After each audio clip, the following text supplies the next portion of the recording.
I'm not happy about this, Livia. Not one bit.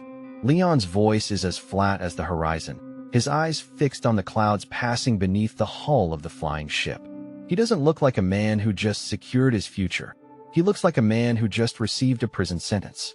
Angelica and Livia stand beside him, the wind whipping their hair, watching the way he stares at the metal in his hand with genuine disdain. Olivia leans in, her voice soft with worry, noting that despite the gold and the prestige of his sudden jump from a lower 6th to an upper 6th rank, there isn't a single spark of joy in his eyes. Angelica turns to Livia, her expression grave as she explains the sheer weight of what has happened. In the rigid, suffocating hierarchy of this kingdom, climbing from the lower 6th to the upper 6th rank isn't a matter of merit.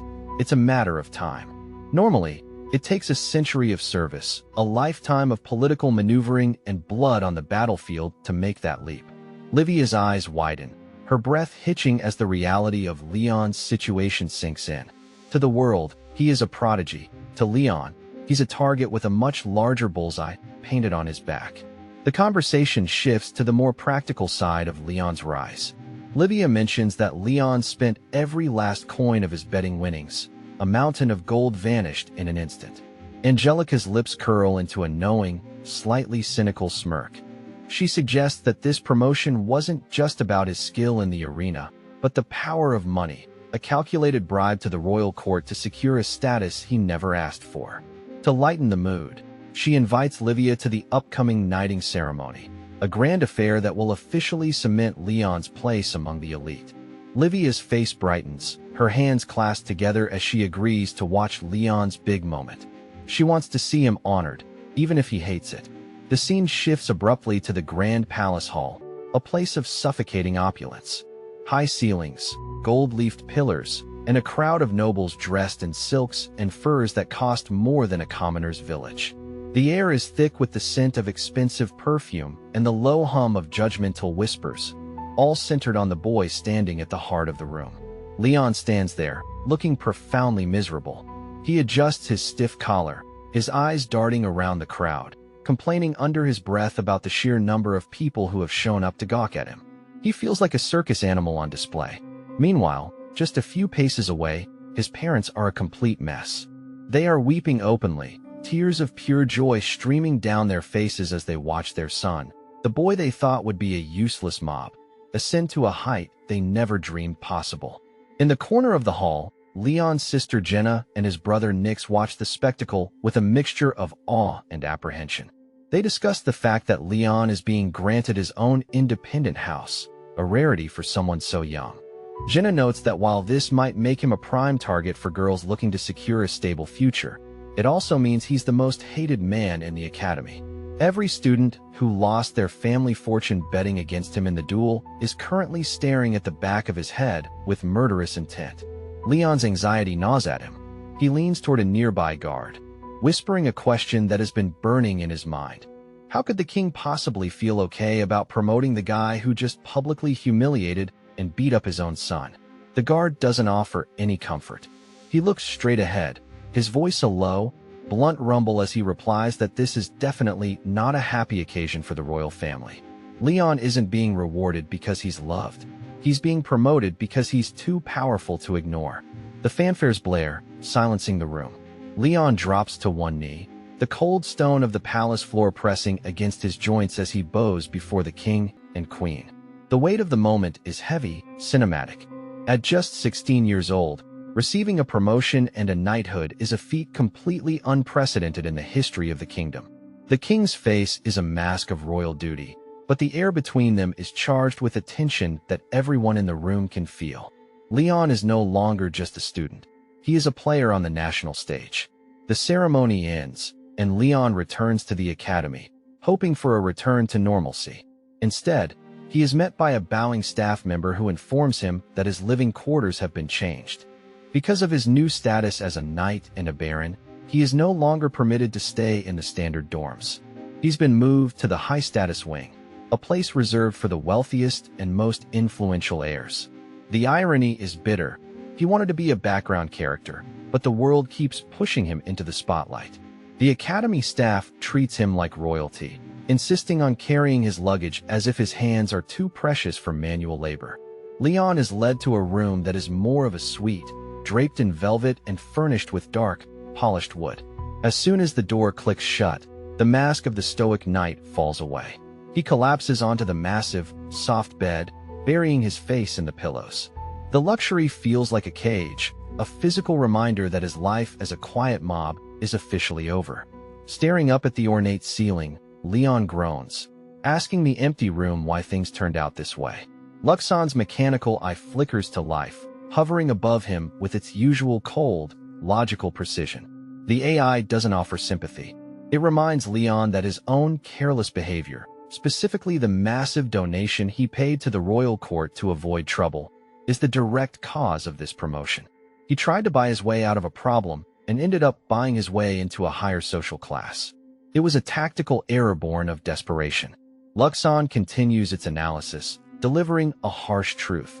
While this title might attract women, Leon has successfully made enemies of 70% of the student body. His reputation is notorious, a mix of awe and pure, unadulterated salt from those he bankrupted. However, Luxon notes a strange anomaly. While the elite hate him, he has become a secret icon among the bachelors and low-ranking students who find his defiance of the system inspiring. He's a villain to some, a hero to others, and a headache to himself. Leon sits up, arguing with Luxon about marriage and money. He claims that if he just ignores the common sense of this twisted society, he can finally find freedom. Luxon, ever the critic, projects a holographic mirror in front of Leon's face so he can see his own whining expression. 3 days have passed since the start of the new term, and while Leon is busy complaining to a floating orb, the rest of the world is moving on. He is stuck in a loop of self-pity while his destiny is already in motion. The reality of his school life is a lonely one. As he walks the halls, his classmates part like the Red Sea, avoiding eye contact as if his bad luck is contagious. Daniel and Raymond, his only true friends, offer him awkward apologies for the distance. Meanwhile, Angelica is constantly swarmed by former followers trying to crawl back into her good graces now that she's associated with the strongest student in school. Livia, on the other hand, is burying herself in advanced second-year textbooks, trying to bridge the gap between her commoner roots and the elite world she now inhabits. Leon narrates the fate of his rivals. The 5 disgraced princes and Marie didn't spend their summer lounging on beaches. They were forced into dark, damp dungeons, grinding for copper and experience points to pay off their massive debts.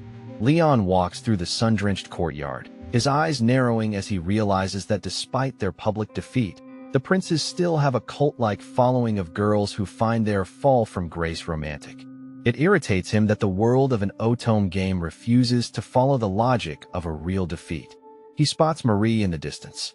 To the princes, she is their guiding light, their saint. But Leon sees the truth. He notices the way her hands tremble, the way she looks like she's suffocating under the financial weight of supporting 5 disowned royals. She's panicking, her perfect life crumbling into a nightmare of poverty and responsibility. Leon watches her struggle and feels a dark, petty satisfaction. It's the one thing that makes all the trouble of the duel feel worth it. Leon is sitting alone on a stone bench, the picture of a social pariah, when Angelica and Livia approach him. They don't see a notorious baron, they just see Leon. They tease him, asking if he's lonely again, their voices light and playful. It's a sharp contrast to the cold shoulders he gets from everyone else. For a moment, the tension in his shoulders drops. They aren't there for his rank or his money, they're just there for him. They invite him to a popular crepe stand, a simple pleasure that feels foreign to high-ranking nobles. Leon reflects on the fundamental unfairness of this world, how it bends over backward for women while treating mobs, like him, as disposable. Angelica admits, with a slight blush, that she's never actually eaten at a food stand before. Her life of luxury has been so sheltered that a simple crepe feels like an adventure. It's a quiet, grounding moment before the chaos of the school festival begins. In a dusty classroom, Leon takes charge, directing Daniel and Raymond as they set up a cafe for the festival. Daniel looks at the expensive tea sets Leon is unpacking and warns him that bringing such high-end items to a school event is asking for trouble. Leon just smirks, boasting about his war chest. He's using the money he squeezed out of the noble students who bet against him to fund the most extravagant cafe the Academy has ever seen. It's a subtle way of rubbing his victory in their faces. He explains the logistics. The festival isn't a class effort, but a series of small group competitions. The door swings open and Angelica enters, wearing a maid uniform Leon bought. She looks stunning, but her face is beet red. She fidgets with the lace, her hands tugging at the skirt as she asks if she looks weird. The sight of the proud, stoic Angelica Redgrave in a servant's outfit is enough to stop the boys in their tracks. The irony is thick. The highest-ranking girl in school is now playing the part of a common waitress. Leon offers genuine praise, though he can't help but notice how well the outfit fits. Angelica, however, is a harsh critic. She complains that the design places an unnecessary amount of emphasis on her chest, a detail Leon clearly didn't overlook. Livia chimes in, noting that Angelica actually looks quite natural in the role. Angelica sighs, explaining that as a high-ranking noble, she underwent grueling etiquette training in the royal palace that included learning how to serve perfectly. Even as a maid, her nobility shines through. Then Livia steps out in her own uniform. If Angelica is the elegant maid, Livia is the innocent one. Angelica immediately melts, pulling Livia into a protective hug and praising how adorable she looks. Leon, Daniel, and Raymond are completely mesmerized, staring with wide eyes at the two most beautiful girls in the academy. The boys nervously stammer when Leon accuses them of spending the entire group budget just to see the girls in these outfits. Their silence is a loud admission of guilt. Angelica calls Leon tea crazy when she sees the astronomical price tags on the loose-leaf blends he's brought in. She can't believe he's taking a school festival this seriously. Daniel and Raymond's jealousy flares up when they discover Leon actually skipped out on plans with the girls recently just to go on a tea hunting trip with a professor. To them, Leon is wasting a harem protagonist life on dried leaves and hot water. They can't understand his priorities, and frankly, neither can the viewer. The bond between the two girls continues to grow, with Angelica affectionately hugging Livia and commenting on how plump and healthy she looks. Livia blushes, embarrassed by the mention of her weight after eating too many snacks during their study sessions. Watching this intimate, sisterly interaction, Daniel and Raymond glare at Leon with a fiery, murderous envy. They see a man surrounded by beauty who doesn't seem to realize how lucky he is, while Leon just worries about the temperature of his water. The peace is shattered when Leon's sister, Jenna, bursts into the room with her usual demanding aura. She's the one who tried to steal him from her friend first. She has no shame, no loyalty, and she expects Leon to use his new Baron status to help her finalize the theft. Jenna begs Leon to act as an intermediary, to use his strength and his newfound reputation to intimidate her rivals. She assumes that because they share blood, he'll be her attack dog. Leon doesn't even hesitate. He dismisses her request with a wave of his hand, his expression one of pure boredom. He's tired of being used by his family, especially for something as petty and cruel as a social climbing scheme. When Jenna suggests that Leon should just threaten her friend and the boy into submission, the room goes cold. Livia looks at her with genuine horror, unable to comprehend such casual cruelty. Jenna catches the look and glares at Livia with a sharp, poisonous gaze, resenting the commoner's silent judgment. Sensing the hostility, Leon immediately steps forward, physically placing himself between Livia and his sister. His protective instinct is sharp, a warning that his family ties have limits. Leon looks his sister in the eye and tells her no. He declares that Livia is infinitely more important to him than her petty schemes. He goes a step further, warning Jenna that if she even thinks about bullying Livia, she won't just have to deal with him. She'll have to face Angelica Redgrave, a woman who doesn't know the meaning of the word mercy when it comes to her friends. It's a total rejection of his family's toxic expectations. Jenna storms out, calling him a useless brother and dragging her submissive lover Mule behind her like a leash-trained pet. Leon sighs, the tension leaving his body, and turns to Livia. He reassures her, his voice softening. telling her that he will protect her from any trouble his family or the school might bring. Livia is shaken, but Leon's steady presence acts as an anchor. She's beginning to realize that in this hostile world, Leon is the only one truly on her side. Livia thanks him, her eyes shining with a warmth that makes Leon look away in embarrassment.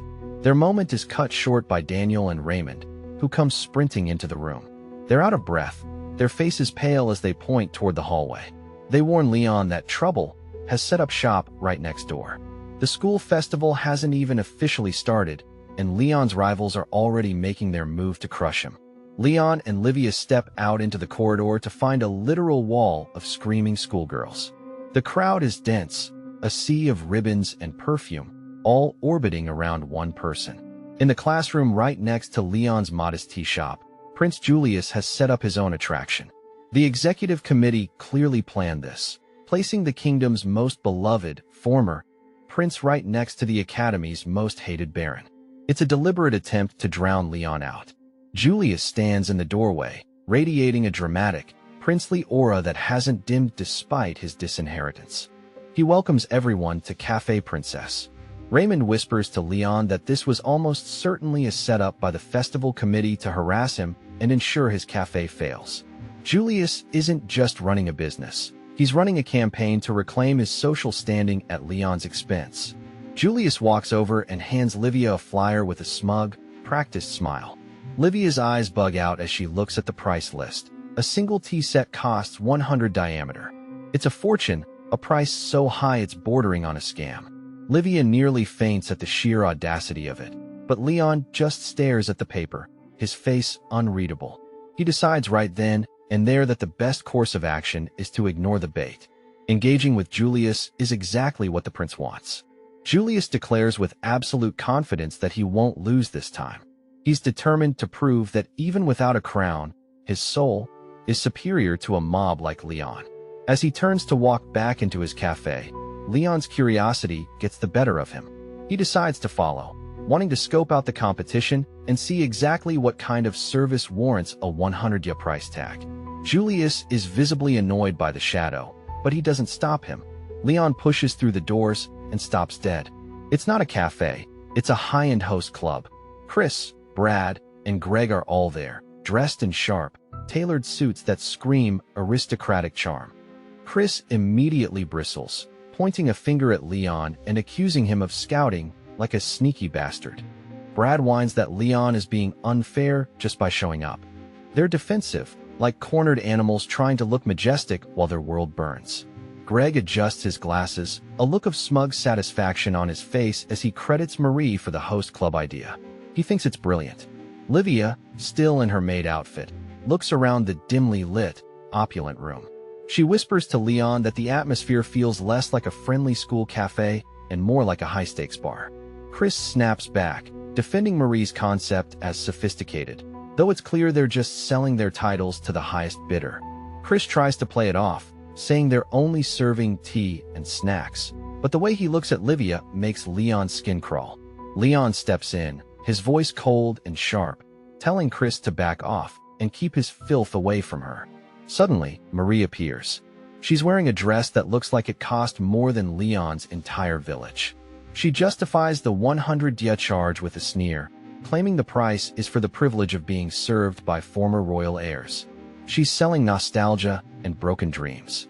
Leon asks, with a hint of mockery, if the princess in the name refers to Marie herself.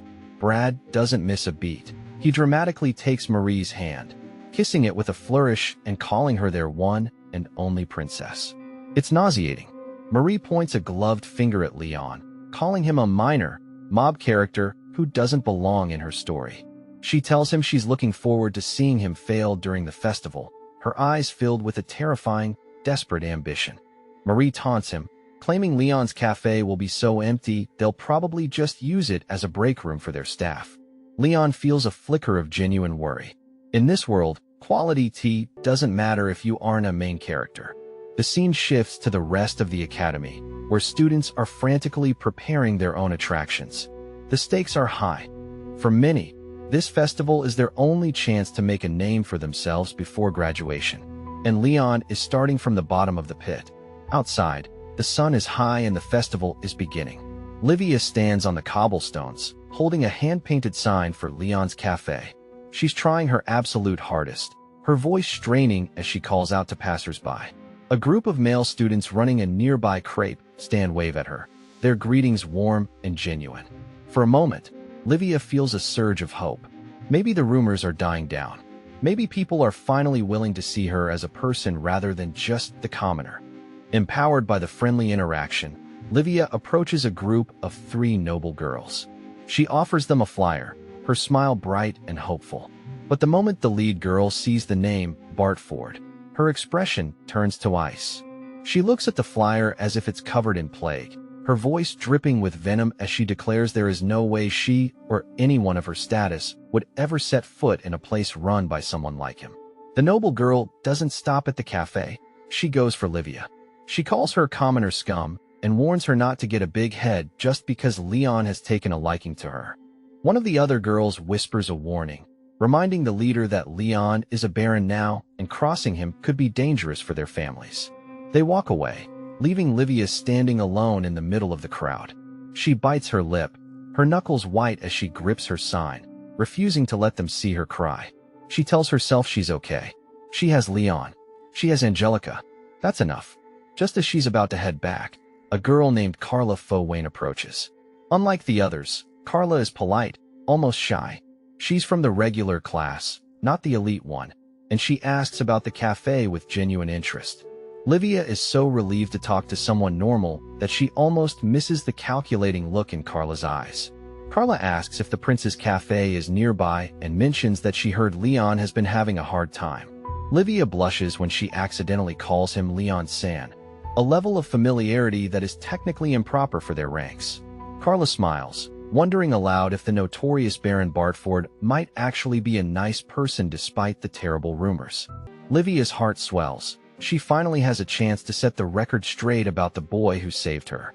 Livia goes on a passionate defense of Leon, describing him as kind, incredibly strong, and the most reliable person she's ever known.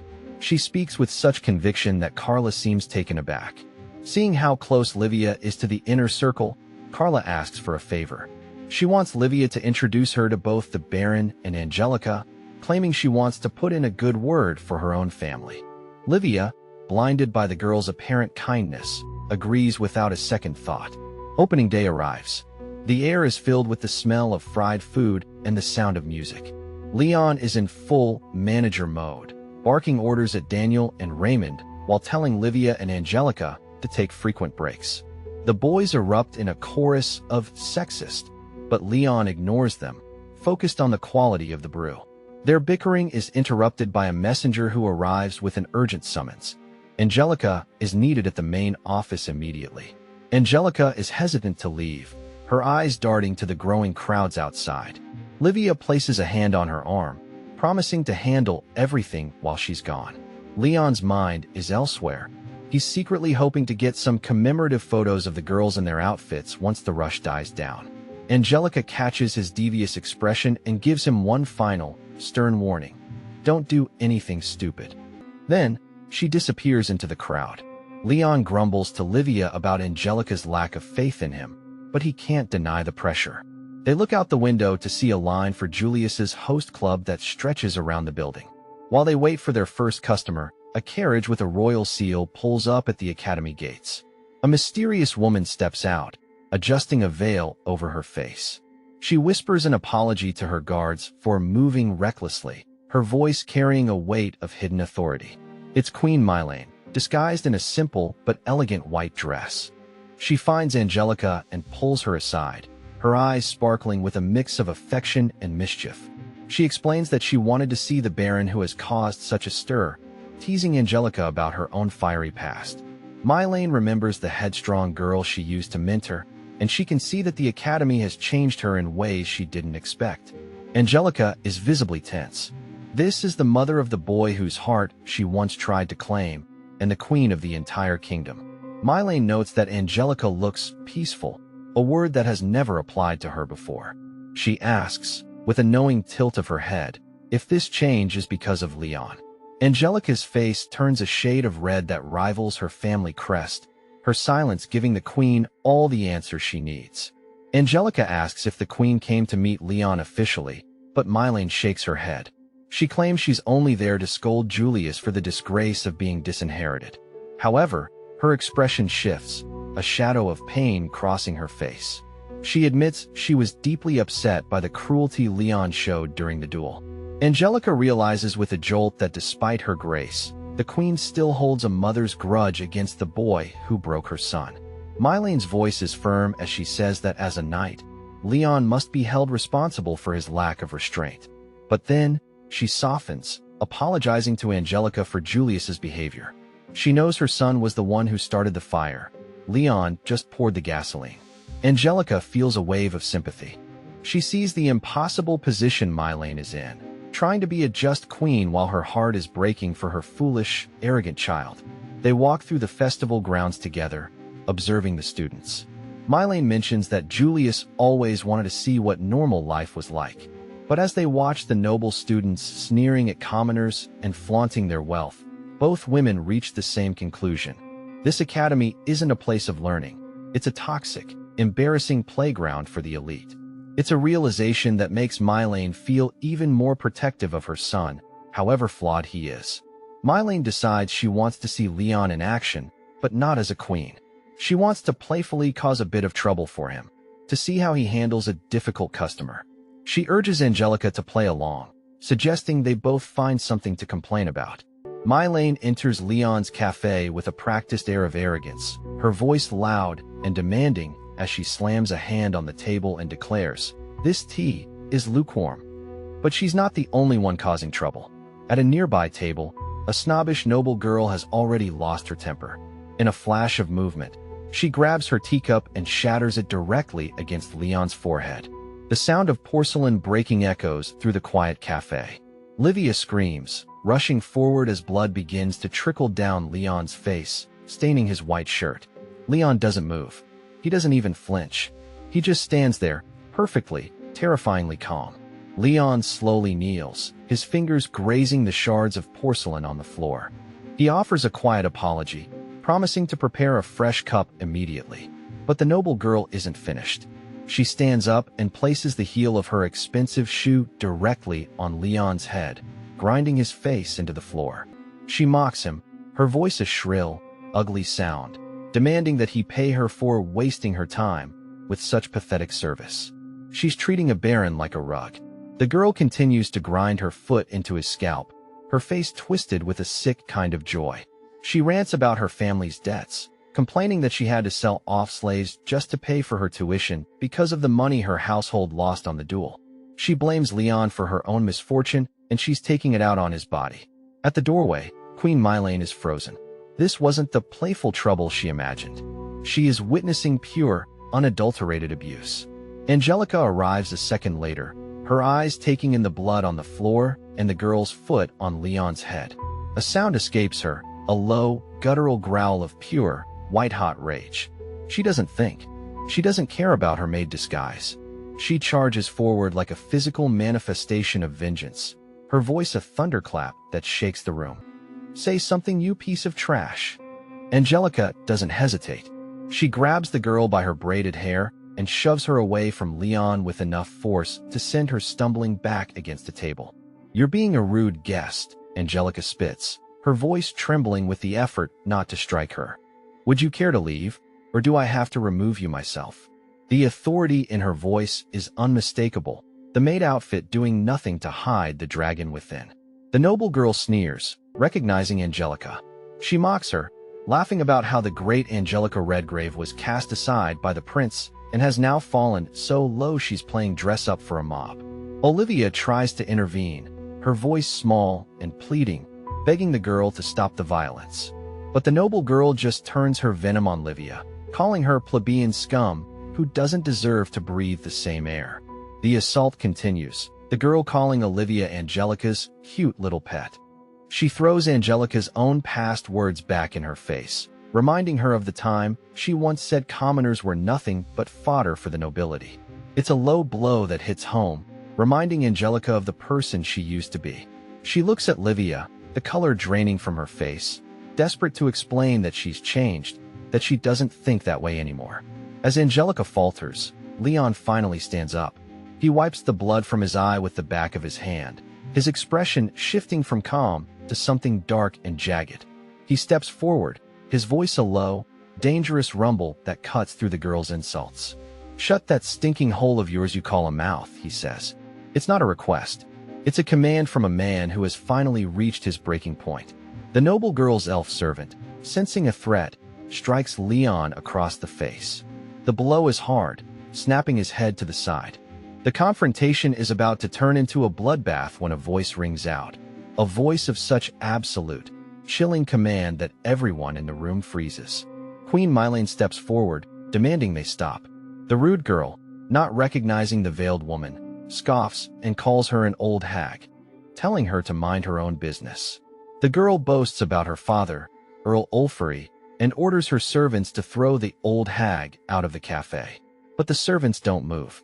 They are staring at Mylene, their faces turning a ghostly shade of white. They recognize the jewelry, the posture, the sheer presence of the woman standing before them. They realize they aren't just looking at an old woman. They're looking at the most powerful person in the kingdom. Suddenly, Leon starts to laugh. It's not a normal laugh. It's a terrifying, maniacal sound that chills the blood of everyone in the room. His eyes are wide, a manic grin spreading across his bloodied face. He's finally snapped. He's tired of the rules, tired of the hierarchy, and tired of being the bigger person. Angelica screams his name, her voice filled with panic, but Leon is already too far gone into his own villain arc. In a moment of fourth-wall-breaking absurdity, a comedic scroll drops down, detailing Marie's petite and somewhat underwhelming physical measurements.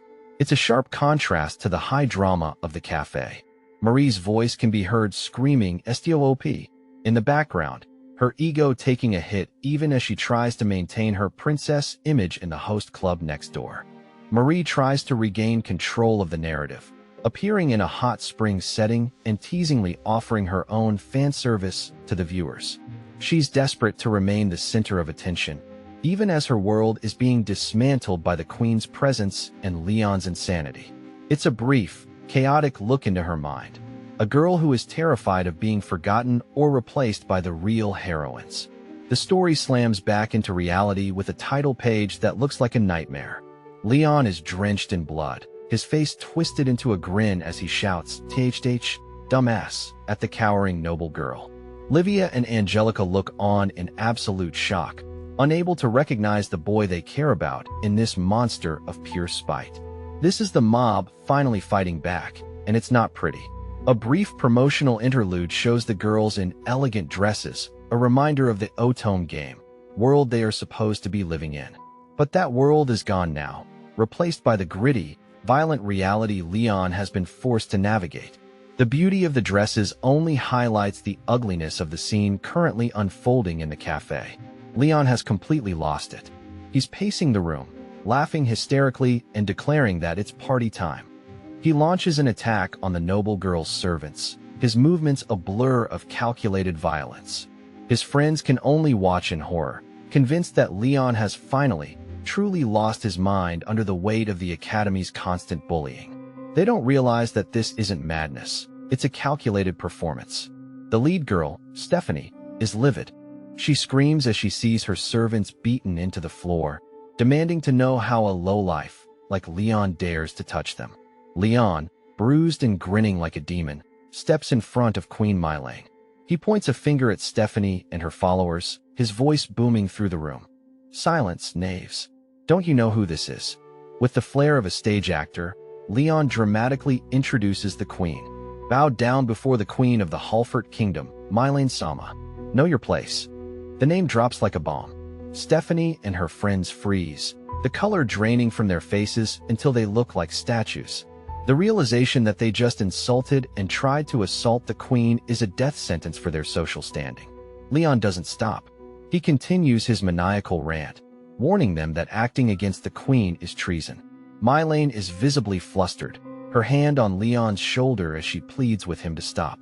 She didn't want a scene, she wanted a quiet visit. She's trying to keep a lid on the situation, but Leon is determined to blow the roof off the entire academy. He's enjoying this far too much. Leon declares himself the queen's personal champion, shouting that he will destroy all enemies of the queen. He even suggests that Stephanie's entire noble house should be executed for their crimes. Mylene is now in full despair, screaming for him to stop as her disguise is completely blown. The irony is staggering.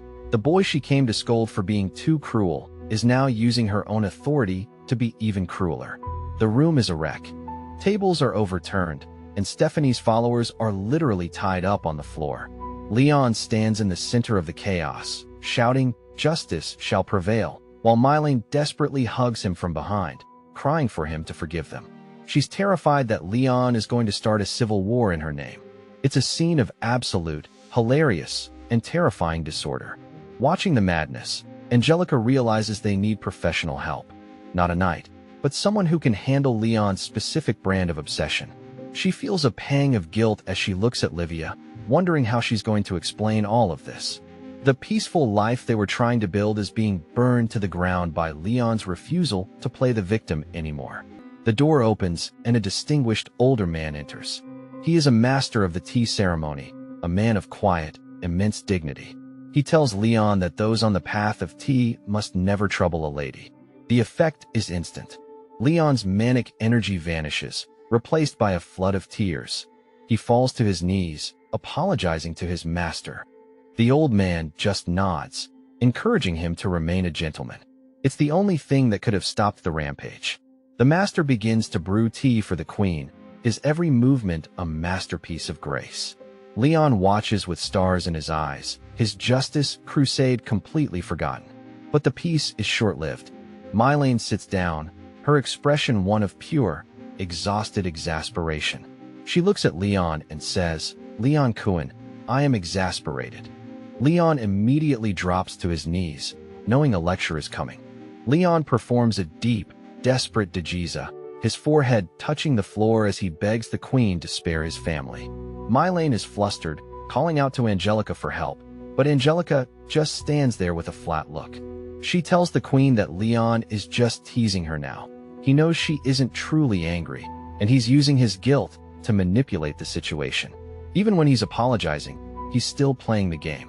Mylene scolds him for the teasing, but her heart isn't in it. Leon takes a sip of the tea his master brewed and is instantly humbled.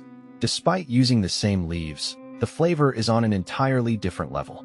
It's a reminder that no matter how much power or money he has, there are still heights he hasn't reached. Mylene sighs, setting her cup down. She tells him she's here for an honest talk. She clarifies that this isn't a punishment. Leon reflects on the original game, where Mylene was an antagonist. In that version, she was a mother trying to protect her son's future by opposing Olivia.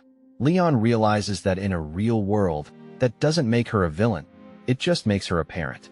He starts to see the woman behind the crown, and for the first time, he feels a genuine spark of respect. Mylene begins the discussion with Julius. She apologizes sincerely for her son's selfishness, acknowledging that his obsession with Marie has dragged Leon into a mess he never asked for. Leon is stunned. He expected a royal command or a threat, not a humble apology from the most powerful woman in the land. It catches him completely off guard, breaking through his cynical armor. Mylene expresses relief that Julius finally found love, even if it's with a viscount's daughter. But she returns to the duel, telling Leon that his actions were far too cruel for her to overlook as a mother. Leon realizes the depth of her conflict. She knows her son is wrong, but she still feels every blow Leon landed on him. It's a moment of raw, human connection amidst the politics. Leon finds himself staring at her. He notices that despite being in her 30s, Mylene is breathtakingly beautiful, far more so than any of the girls at the academy. She warns him that the royal palace is full of people who hate him, people who had high hopes for Julius and now see Leon as the man who ruined their future. He's walking on a tightrope over a pit of vipers. Leon shrugs it off. He tells her he has zero interest in politics or the throne. Mylene asks if he could have guided Julius better, if he could have been a friend instead of an enemy. Leon's answer is blunt. Nothing would have changed. Julius was too blinded by the game's script to listen to a mob. They are two different species living in the same world. Mylene reveals that she grew up in another country and never got to experience the academy life herself. She looks around the room with a wistful expression, wanting to make just a few happy memories before she has to go back to being a queen. Leon inwardly jokes about her age, but the sight of her vulnerability does something to him. It triggers a moment of absolute, world-shaking audacity. In a move that stops the hearts of every maid and butler in the room, Leon suddenly reaches out and grabs Mylane's hands. He looks her straight in the eyes and passionately proposes marriage to her. The silence that follows is deafening. Mylane's jaw drops, her face turning a deep, royal purple. Behind them, the maids begin to scream in pure, unadulterated disbelief. He didn't just cross a line, he erased it. The staff begins to frantically scold him, but Leon's inner monologue is as calm as ever. He rationalizes it to himself. This is an Otome game, and the entire purpose of this academy is to find a marriage partner. If he's going to marry someone, why settle for a spoiled student when he can aim for the queen? It's the ultimate mob character logic applied to a high-stakes scenario. He continues his mental justification, comparing Mylane's maturity and grace to the petty girls he deals with every day. To him, she is the only real woman in a world of cardboard cutouts. Mylane is blushing so hard, she looks like she might faint, her hands trembling in his as she tries to process the fact that a 16-year-old boy is currently courting her in a trash tea shop. Leon doubles down on his confession, ignoring her protests about having a husband and a family. He's in the zone, playing the part of the smitten suitor with terrifying commitment. He's just about to launch into another romantic plea when a shadow falls over him. A heavy, familiar presence is standing right behind him, and the air in the room suddenly feels very, very cold. It's Julius. The former prince is shaking with rage, his eyes fixed on Leon's hands holding his mother's. He demands that Leon let go of her immediately, his voice a low hiss of fury. Leon doesn't flinch. He just looks over his shoulder and jokingly refuses, claiming that he's found his true calling. It's the ultimate disrespect, and Julius has finally reached his limit. Julius doesn't use a sword this time. He uses his fist. He punches Leon so hard, he sends him flying backward, flipping upside down into a nearby trash can. Julius then grabs his mother and begins to drag her away, his face red with embarrassment and anger. The maids whisper as they leave, commenting on the ironic and deserved outcome of Leon's romantic ambition. Back in the host club, Marie and her servant Kyle are exhausted. Their princess act is taking a toll, and Marie is reaching her breaking point. Suddenly, she spots the queen's entourage through a window. Her heart skips a beat, not out of love, but out of pure, primal fear. If the queen finds out what's happening in this cafe, Marie's entire plan will go up in smoke. Marie hides behind a velvet curtain, watching as Julius warns his mother to stay away from the despicable and cowardly Leon. Mylane, however, is back to being a queen. She sips her tea calmly, her eyes scanning the host club with a critical, unimpressed gaze. She asks Julius about the cafe, her voice carrying a sharp edge that makes Marie shiver in her hiding spot. Julius and Jilk try to regain their composure, striking glamorous poses to impress her, but Mylane isn't buying it. She looks at the host club and demands, "Call that woman over here now." Behind the curtain, Marie is quivering. She realizes the queen is furious and fears that if she's discovered, she might actually be executed for corrupting the princess. The game is over, and she's losing. Julius tries to protect Marie, refusing to let his mother meet her while she's in such a bad mood. Marie is internally thanking him, but it's no use. The queen slams her hand on the table, the sound echoing like a gunshot. She demands that Marie be brought out immediately, reminding Julius of the massive ruckus he caused with the duel. She is done being patient. She wants to see the girl who destroyed her son's future.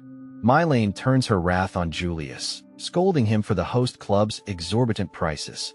She calls it shameful for a former heir to be selling himself like a common attraction. When Julius tries to call Leon greedy, she shuts him down instantly.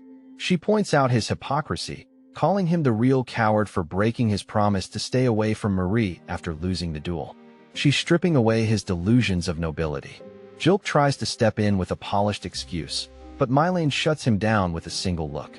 She calls his words uncouth and asks if he's even capable of feeling shame. Behind the curtain, Marie is bewildered.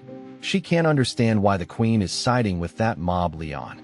Mylene corners Julius, demanding he explain how throwing away his fiancée and his throne for a girl he barely knows makes him sing.